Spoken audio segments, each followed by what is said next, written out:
We sang that song, I have decided to follow Jesus. How many of you know the story of that song? No, I don't know. Disciples. Yeah, tell me. Come here, come here. Okay. Come here. What did she say? Yeah, tell me, what do you know about that song? It's about a man that was supposed to travel with his family, but he didn't travel with them. He sent them out first, and there was a shipwreck, and they lost his whole family. No. This is not. No. This is a song of a revival came in UK, it's somewhere in London, England. And this was about 200 years back. And the youth got this revival and they began to go in all directions. And one of them came to India. And he came on the northeast side, we call it as Assam. And he began to minister to a particular tribe, and that tribe was extremely dangerous tribe.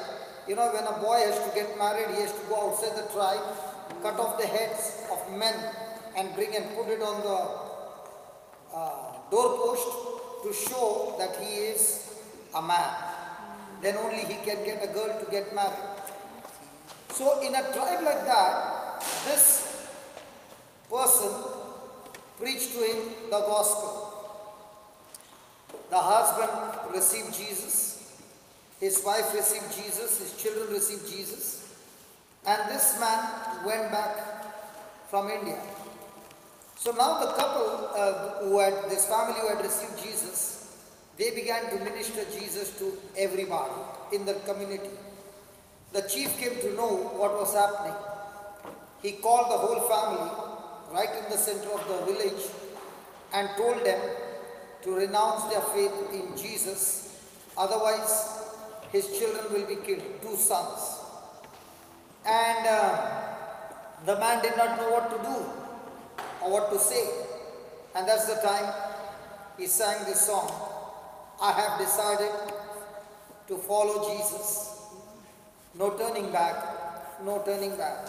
Now these were the words that he had written when he received Jesus. His children were killed, and now the chief said, I give you one more chance. Or this time your wife dies. So that's the time he sang, though none go with me, still I will follow. No turning back, no turning back. Then his wife was killed, and now the chief said, see, listen, I give you a last chance. You can change now. And that's the time he sang, the cross before me, the world behind me, no turning back, no turning back. And he was also killed. Everybody witnessed this family was killed that day, and they all went back home. The chief could not get peace because he began to wonder, how can a mother be at peace when her children are being killed? How can a husband be at peace when his children and his wife are being killed? What is that power? And in that, after a few weeks, he called the whole community to the same center because they had seen the faith of this family. And he renounced his faith and accepted Jesus as his Lord, God and Savior. The whole community accepted Christ. And from there on, in the northeast of India, you see a revival that came where they received Jesus. Can I play this song for you with the story? Yeah, please. Okay? Just give me 2 minutes. Just put it off. I'll just... 2 minutes.